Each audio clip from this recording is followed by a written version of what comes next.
L'histoire de Sonimne, le dieu de la variole. C'est tellement terrible qu'il y a même le dieu de la variole qui cause des maladies dans le monde humain. Mais qu'y a-t-il de pire que la variole?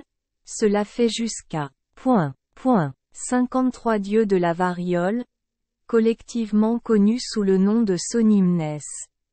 Selon les croyances populaires coréennes, ces 53 dieux vivent tous en Chine. Il semble que les frères Trieux aient les mêmes pensées que les habitants de leur pays. Tout ce qui est mauvais ou malade est un produit chinois.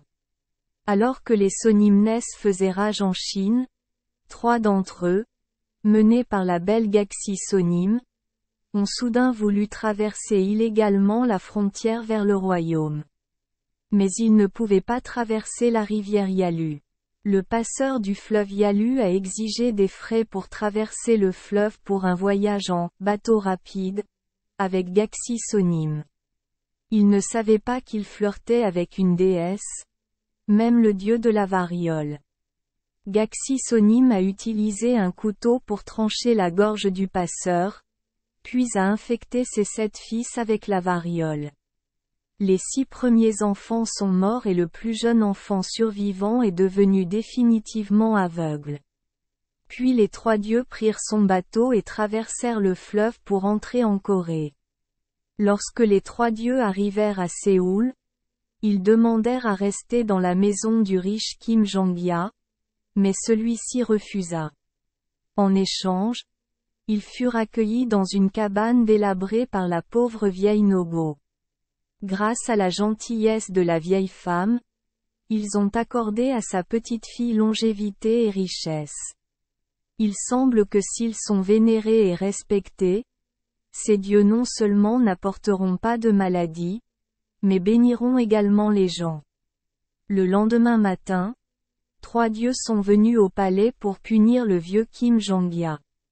Ils ont capturé son fils, Keoyeon, et l'ont torturé. Il a été fouetté et on lui a inséré des aiguilles dans les articulations du genou.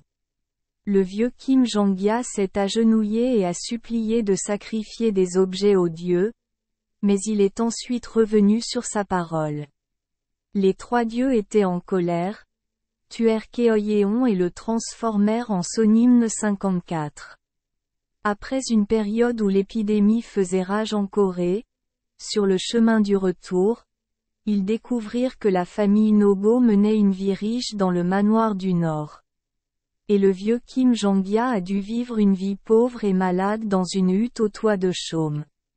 Keoyeon a pleuré face à la situation de son père, refusant de suivre les dieux. Les dieux Sonimne ont donc dû donner de l'argent au vieux Kim Jong-ya et le guérir. Et l'épidémie de variole allait et venait, Keoyeon et 3 Sonimne retournèrent en Chine. Merci les enfants des Esperluette Croisillon 39. Avoir écouté des contes de fées au jour Esperluette Croisillon 39. 8. Espérons que les histoires apporteront aux enfants des moments heureux et significatifs. Si vous aimez notre chaîne, veuillez appuyer sur le bouton S Esperluette Croisillon 39. Abonnez, pour ne manquer aucune histoire intéressante. Je vous souhaite une bonne nuit de sommeil et de beaux rêves. Rendez-vous dans la prochaine histoire.